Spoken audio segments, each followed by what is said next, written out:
Today is December 27th, and as usual I'll be taking a look at the new items in Halo Infinite store and determining whether or not they're worth your money. So how's it going, Magpies? I'm Magpie Leon, and let's jump straight in. So for today's shop rotation, we have the Reach Jump Jetpack. We still only have one daily item, but fingers crossed that changes tomorrow when we get the new weekly rotation. In this bundle, you get 4 items: a helmet attachment, the Scarlet Skies armor coating, and 2 shoulder pads. This armor, the helmet attachment, and the shoulder pads are, and the coating of course, are only compatible with the Mark 5B armor core. Now the issue with that is it means you have to have the battle pass in order to use these items. The bundle costs 700 credits, which isn't inherently loads of money, but bundles like this for the Mark 7 coating, which contain 2 shoulder pads, a helmet attachment or something else, and a coating, tend to cost 500. But with the Reach one, this costs 700, and you also need the battle pass, so therefore that bundle costs 1,700 in total when you think about it. If anything, this one should cost cheaper than 500 solely because you need the battle pass, or really it should have just been included in the battle pass. I think a good way it could have been handled is maybe have bonus challenges for battle pass owners that give you special items for the Reach armor core. That could have been a good way to get some of these items in the battle pass rather than have them on the shop. But anyway, to talk about the items a bit more, the Scarlet Skies coating is literally just a slightly brighter red. It's not a bad coating by any means, but it's basically just the default red, but with a saturation turned up.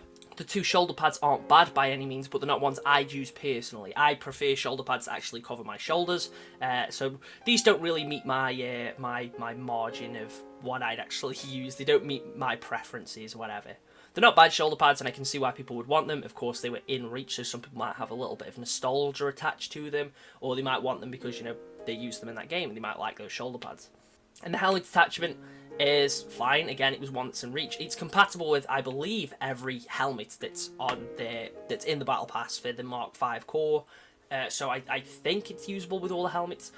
It's fine. It's a nice little extra item. I don't think this bundle is bad at all. I just think it should only cost 500 credits, and really these items should have been in the battle pass. It's simple as that. I wouldn't really spend your money on this bundle. I think the fact that, again, like I said, it should be in the battle pass, or at least should be 500 credits. 700 is just, there's actually no reason for it to be that much. We've seen bundles for the Mark 7 core which contain essentially the same items, but it costs 500, but this costs 700. So I genuinely don't think you should spend your money on this, solely because, 1, it's 200 credits over the price that it should be, and 2, it should be in the battle pass. I mean, if you don't have the battle pass, there's no point buying this either way.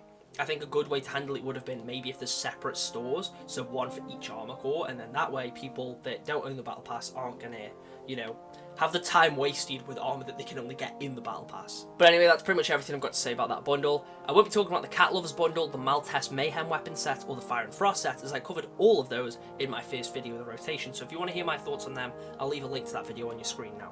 Anyway folks, that's pretty much everything I've got to say about the shop today. If you have enjoyed today's video, make sure to leave a like, and if you are new here, do consider subscribing. I'm aiming for 1,000 subs by the end of next year. It's a good while away, but I really think we can reach that goal. The support on the channel at the minute has been amazing, and I am extremely grateful, and I've got a video coming on all that soon. But until then, I've been Magpie Leon, and I will catch you in the next one.